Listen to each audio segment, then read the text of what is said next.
Hello and welcome to a new video. Today we're going to take a look at the Kommo-O in the Ultra League Premier Classic Cup. Now this is basically the new best Pokemon that got released there. I think it's like rank 6 or something. Like it's a very high on the list, and this Pokemon looks very promising. So let me tell you a little bit more about it. This Pokemon definitely has some scary times against fairy type Pokemon. This is why I put the Magnetism in the bag. Same as flying type Pokemon. This is also why I put the Magnetism in the bag. So I think the Magnetism plus the Kommo-O is a pretty decent core. Should be working pretty well. I think there's one core breaker with the Gliscor, whatever, which might be a little bit problematic, but otherwise this team definitely worked out pretty well when I tried it. Had a lot of success with it, and I have to say, I didn't like Kommo-O that much compared to how I liked it in Great League. I think in Great League it was better than in Ultra League. I don't know. Like for me, just in Ultra League it had so many neutral matchups where it was like not bad, but also just not great. Again, here my Kommo-O has pretty okay-ish IV, but you see on the top like the CP is just not even close to being at where it's supposed to be. I got denied a lot of times here. Like I had like a little bit of, I don't know, my internet connection today wasn't the best, so maybe this kinda hurt me a little bit whilst playing, but I don't know, we can just destroy this alone in the normal mug. There's shiny mug in shadow, very crazy. Sadly I never got this. And we can go for 2 moves against this Trevenant, and we still have our Snorlax in the back, which can pretty easily wall the Trevenant.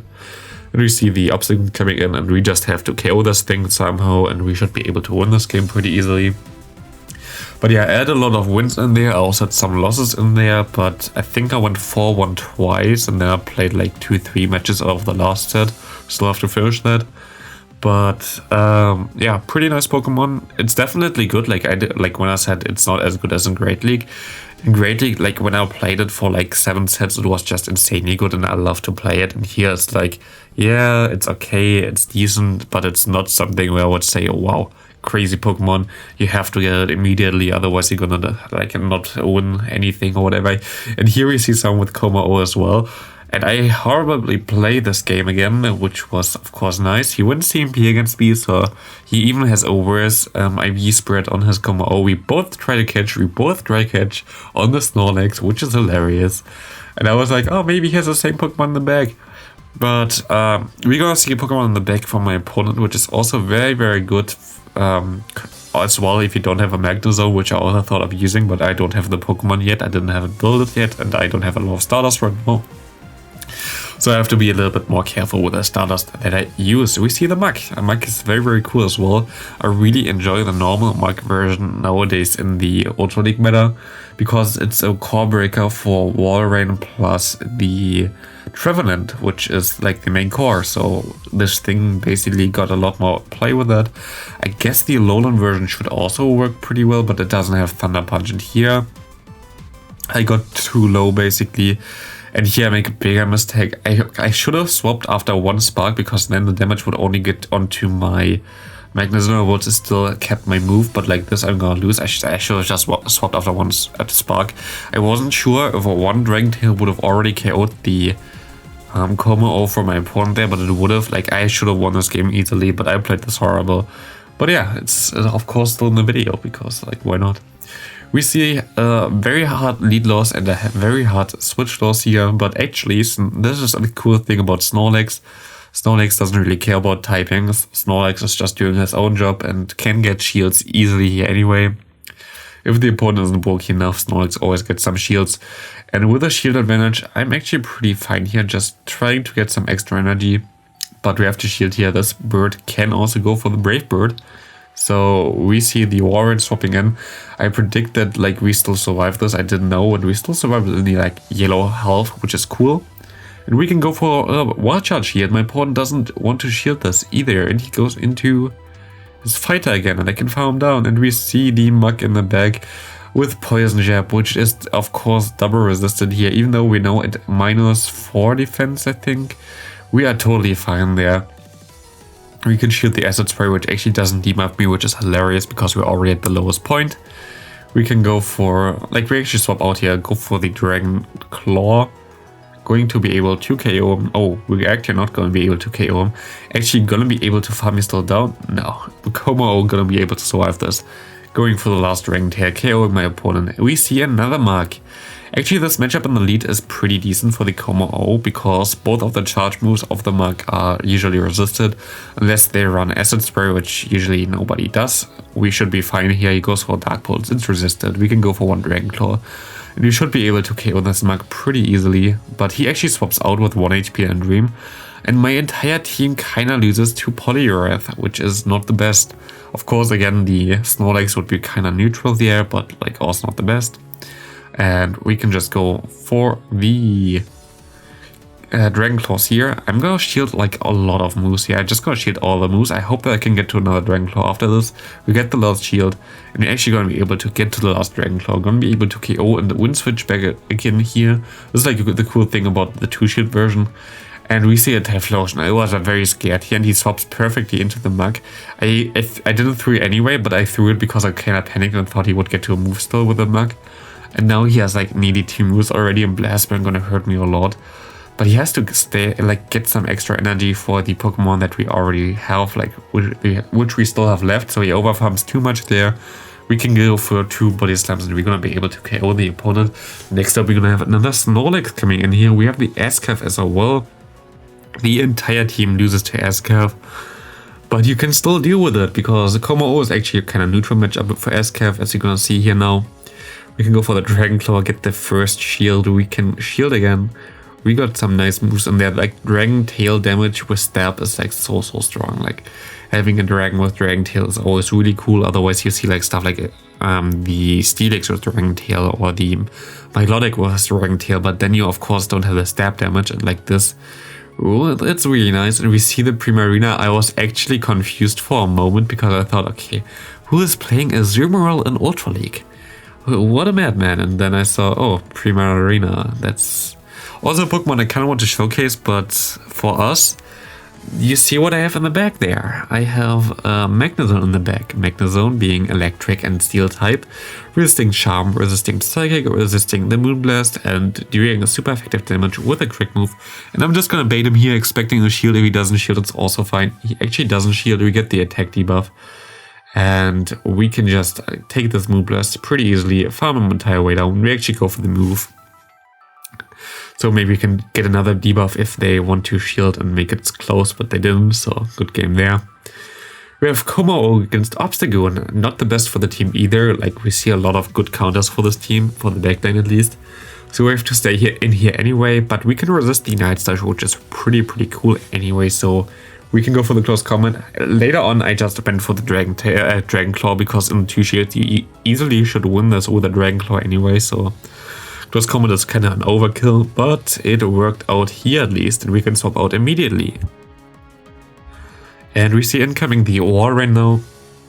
Walrein doesn't want to get hit by Superpower, doesn't really want to get hit by a Wild Charge either, so it's okay-ish.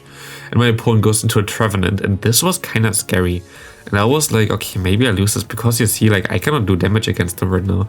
While you are a pretty nice wall against Trevenant, Trevenant is also a pretty nice wall against Snorlax.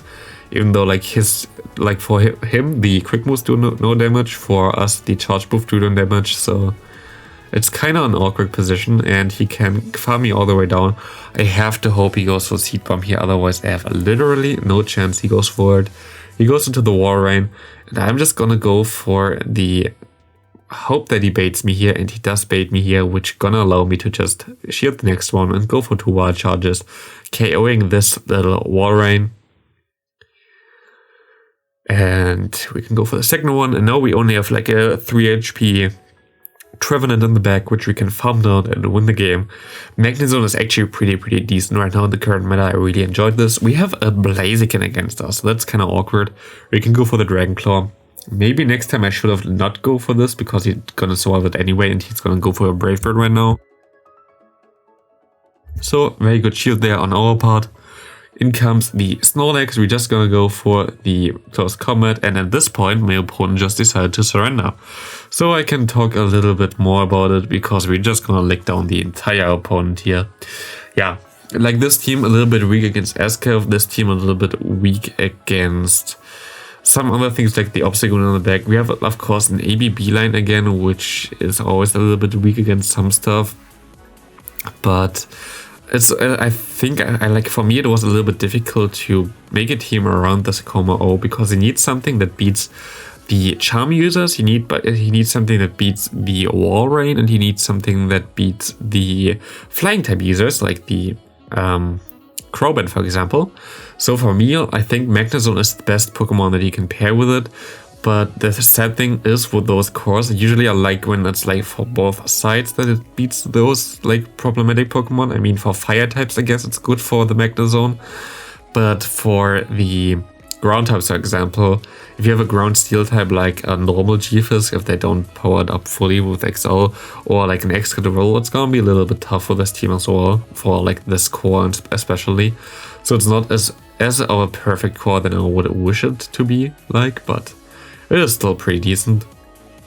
Here my opponent has a Milotic, my opponent has a Trevenant, which is kind of problematic. We go for the Wild Charge, we have to catch a move here. We go for it and we catch perfectly. Still a problematic match as we have the Charmer against us, he can farm us the entire way down, we cannot even go for a move, we can go for a Mirror Shot, but I think this is gonna be a tough one to win still, especially as my opponent gets to move right now, and yeah, we can go for another Mirror Shot now, and we have to overfarm, we have to try to get to 2 Wild Charges in time. I undercharged, but I undercharged a little bit too much. I mean, actually not, because I had to do this.